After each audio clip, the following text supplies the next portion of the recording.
I nodded, but inside it felt as if a chasm had opened between us, wider than the one Paris had left. And yet his presence still stirred something in me, a ghost of connection I couldn't entirely bury. He seemed to sense my hesitation. Stepping back, he slid his hands into his coat pockets, retreating into the cool, composed version of himself. "Well, I should go," he said, his voice more distant now. "Mike will probably want to talk to you soon.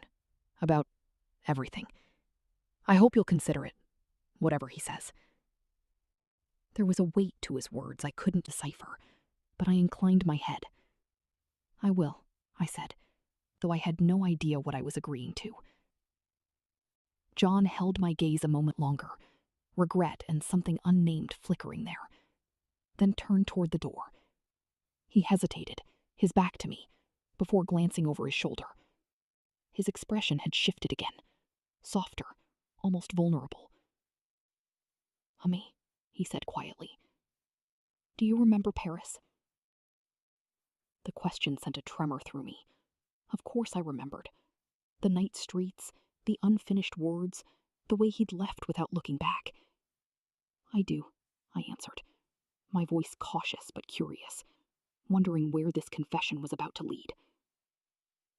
John drew in a breath as if steadying himself against a wind only he could feel.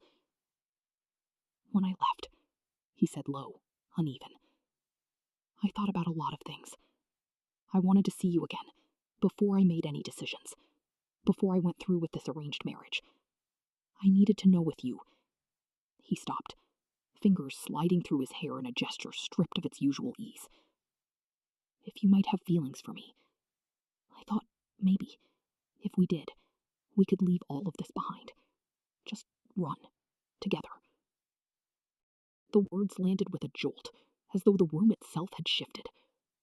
For a heartbeat, I could only stare at him, my pulse thumping in my throat. His eyes held a fragile kind of hope, an image of another life, a door flung open. But my thoughts were already tangled elsewhere, wrapped around someone whose presence had grown like ivy inside me, quiet and insistent, until I couldn't ignore it anymore. I swallowed hard. "John, My voice cracked and then softened to a whisper. "What about Mike?"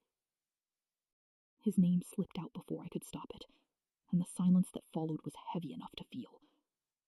John's expression flickered, then stilled. A small, sad smile curved at the corner of his mouth. There was no accusation in it, only a tired kind of knowing.